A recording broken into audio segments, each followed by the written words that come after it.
मानव समाचार, मानवता के हक में। आप देख रहे हैं मानव समाचार। मैं हूं प्रतिनिधि कलीम शेख। मालेगांव शहर के मशहूर सहाफ़ी जनाब साबिर गौहर की मानव समाचार को मुबारकबाद। यूट्यूब के साथ साथ टीवी केबल नेटवर्क के सफ़र की भरपूर सराहना की।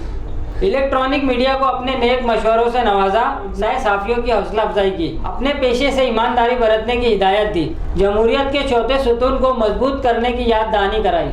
आइए सुनते हैं मानव समाचार स्टूडियो से खुद साबिर गौहर की ज़ुबानी। अल्हम्दुलिल्लाह, आज मैं मानव समाचार की ऑफ़िस में आया और मालेगांव जैसे छोटे शहर में हाईटेक टेक्नोलॉजी के ज़रिए इतना बेहतरीन ऑफ़िस बनाया गया और जिस ढंग से मैं व्हाट्सएप ग्रुप के ऊपर, यूट्यूब के ऊपर आजकल मानव समाचार की खबरें देख रहा हूँ, उसके नशरियात देख रहा हूँ, मुझे एक सहाफ़ी होने की हैसियत से ये फ़ख्र महसूस होता है कि हमारे अपने शहर में भी ऐसा स्टूडियो है और जहाँ से इन्हें हम अच्छी बात, अच्छा पैगाम, अच्छी खबरें, अच्छी नशरियात लोगों तक के हम लोग पहुँचा रहे हैं और पहुँचा सकते हैं। और मेरी दुआ है कि जिस तरीके से मालेगांव में दीगर यूट्यूब चैनल चल रहे हैं उसमें ये सबसे ज़्यादा मकबूल साबित हो रहा है और मेरी दुआ है कि मानव समाचार की खबरें बहुत जल्द टीवी एंकर के ज़रिए चलाई जाएंगी।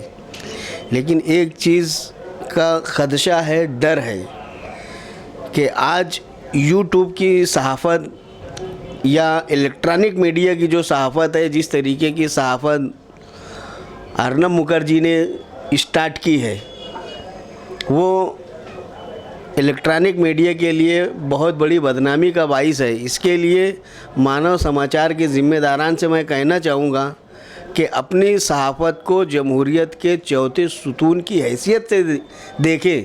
किसी की इज़्ज़त उछालने के लिए या किसी को नीचा दिखाने के लिए या इस तरीके से वो सहाफ़त ना करें कि पूरा हमारे अपनी वजह से पूरा मीडिया बदनाम हो, पूरा इलेक्ट्रॉनिक मीडिया बदनाम हो। इस तरीके की सहाफ़त ना की जाए तो ये बेहतर है।